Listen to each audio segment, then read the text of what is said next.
Amis du jour, bonjour, c'est Jean-François du Web et la Tortue, bienvenue dans ce 48e épisode des Actus de la semaine. La semaine dernière, pas d'épisode, il n'y avait pas assez d'actualité, nous étions à week-end de 3 jours, j'ai décidé de ne pas faire d'épisode, en voici un double, c'est parti. Et comme chaque semaine, on commence par Twitter, ça y est, Elon Musk a enfin pris la décision d'embaucher quelqu'un pour le remplacer, ce sera une remplaçante, Linda Yaccarino. Il a donc pris la décision de recruter une personne très influente avec un très gros carnet d'adresses qui travaille chez NBC Universal. En effet, elle a généré à elle toute seule plus de 100 milliards de dollars de ventes publicitaires dans cette société. En revanche, on ne sait absolument pas ce que Madame Yaccarino aura comme possibilité, comme pouvoir au sein de la société. Elon Musk, il est clair, voudra garder le pouvoir de sa société. En revanche, il est clair qu'il a quand même pris un profil qui voudra amener quelque chose à l'entreprise à l'oiseau bleu. Et pour terminer sur Twitter, sachez que depuis le 10 mai, il est possible d'envoyer des messages privés qui sont chiffrés comme WhatsApp, comme Telegram, comme sur Facebook, comme sur plein d'applications. En réalité, Twitter était l'une des dernières applications phares des réseaux sociaux à ne pas avoir implémenté cette fonctionnalité sur sa messagerie. Allez, on passe à TikTok. Je vous en parle déjà depuis plusieurs mois. L'application est menacée d'interdiction dans plusieurs pays, notamment aux États-Unis et en Europe. Pour essayer de sauver l'application de l'interdiction, un homme avait été recruté, Eric Han. Cependant, il a décidé déjà de quitter l'entreprise. Il avait été nommé, pour être précis, en décembre 2022. Pour le moment, personne ne sait pourquoi il a décidé de quitter le réseau social. D'après une enquête de Forbes qui se déroule depuis 2017, il se pourrait que ByteDance ait lancé un programme visant à masquer certains mots qui iraient à l'encontre du gouvernement chinois. Ce programme s'appellerait Sensitive Words. Il aurait pour but de supprimer toute discussion sur le gouvernement chinois, le commerce entre la Chine et les États-Unis, Donald Trump, les Ouïghours et ainsi de suite. Il y a plein d'autres choses. Du coup,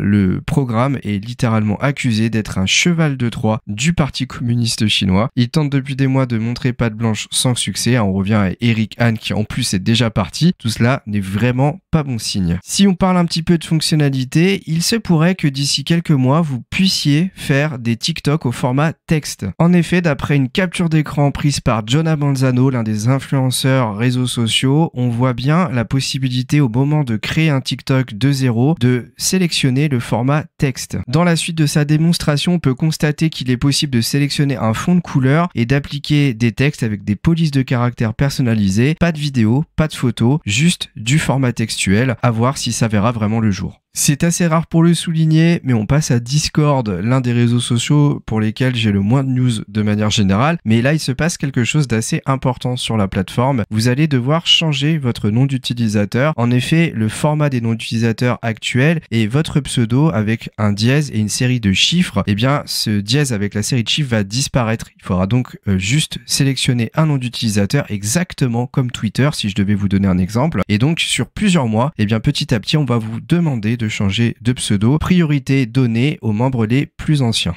Une news intéressante publiée par Matt Navarra qui concerne YouTube. La plateforme serait en train de mettre en place des anti-bloqueurs de publicité. Il est possible que vous tombiez sur ce screenshot qui est présenté par Matt Navarra, vous demandant simplement de désactiver votre bloqueur de pub pour permettre à YouTube Ads de fonctionner, sans quoi, eh bien, vous n'aurez pas accès à la plateforme et on vous demandera d'aller sur YouTube Premium pour ne pas avoir de pub. Ils disent clairement que les ad blockers ne sont pas autorisés sur YouTube, c'est assez incroyable. Et il faut savoir aussi que certains justement bloqueurs de pub, je suis désolé, je le dis beaucoup depuis tout à l'heure, eh bien sont capables de désactiver les publicités qui passent pendant les vidéos, au début, à la fin, les affiches. Et donc ça, c'est un manque à gagner énorme pour la plateforme, d'autant plus si les bloqueurs de pub capables de faire ça se répandent aussi vite. Une autre petite news rapide, cette fois-ci sur LinkedIn. LinkedIn qui a lancé une campagne de suppression de comptes inactifs. Il se pourrait que vous ayez donc perdu des abonnés au cours des dernières semaines. Cela pourrait donc venir en partie de ces changements qui sont en cours de déploiement. On passe au groupe Meta avec Facebook qui va mettre en place un programme de monétisation pour les Reels, mais attention, sur Facebook uniquement pour le moment. C'est assez incroyable ce qui se passe parce que à la base, les Reels c'est quand même Instagram et finalement,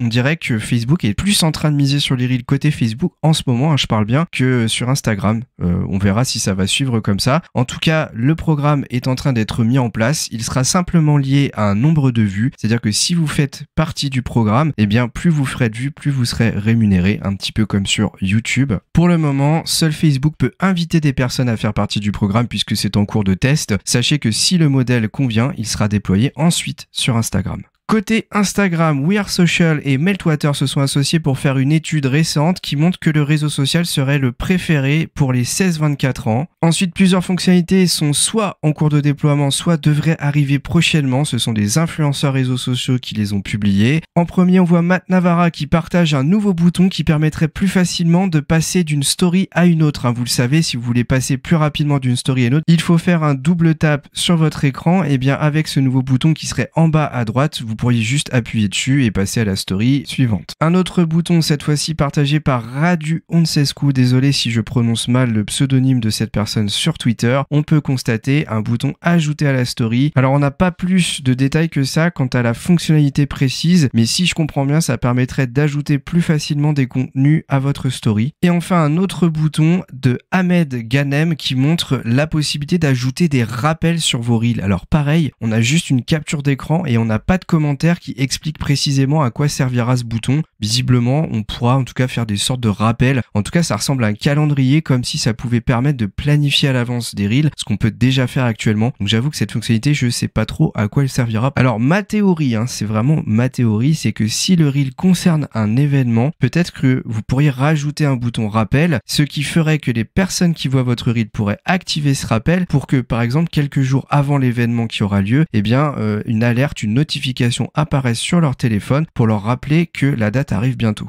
Et enfin, on termine avec Meta en passant par WhatsApp qui apporte des améliorations à ses sondages. La première, les sondages à vote unique. En effet, jusqu'à présent, les votes pouvaient être multiples. Et bien, grâce à une nouvelle option, vous allez pouvoir activer le vote unique, ce qui empêchera les personnes de pouvoir voter plusieurs fois. Une autre fonctionnalité, la possibilité de rechercher des sondages au sein d'une discussion. On prend le cas de figure où plusieurs dizaines voire centaines de messages ont été publiés. Le sondage se trouve vraiment en plein milieu. Plutôt que d'aller redescendre, vous allez pouvoir le rechercher directement. Pour faire cela, dans la recherche, vous pourrez sélectionner l'option sondage qui ne fera apparaître dans cette discussion que les sondages justement. Et enfin, si vous êtes le créateur du sondage, vous pourrez activer une option visant à vous envoyer des notifications à chaque fois que quelqu'un répond à votre sondage, une manière d'avoir un suivi plus précis de cette fonctionnalité. Et enfin, deux petites mises à jour concernant le partage de fichiers. Vous pourrez transférer des photos ou des vidéos d'une conversation à l'autre et en parallèle conserver, modifier ou supprimer la légende qui l'accompagne. Mais également, si vous faites de l'envoi de photos ou de vidéos, vous pourrez dorénavant ajouter une légende au document avant de l'envoyer sur WhatsApp. Et avant de terminer cette vidéo, sachez qu'une étude d'Agorapulse consacrée à l'engagement sur les vidéos a été publiée. On a une news qui ressort et qui est assez importante, c'est que plus la taille de la communauté est petite, plus le taux d'engagement, c'est-à-dire les likes, les commentaires moyens sur les vidéos sont importants. Alors perso, je suis plutôt d'accord avec ce qui se passe. C'est d'ailleurs pour ça qu'il y a beaucoup d'entreprises qui font appel à ce qu'on appelle des nano, voire des micro-influenceurs pour lancer des campagnes d'affiliation.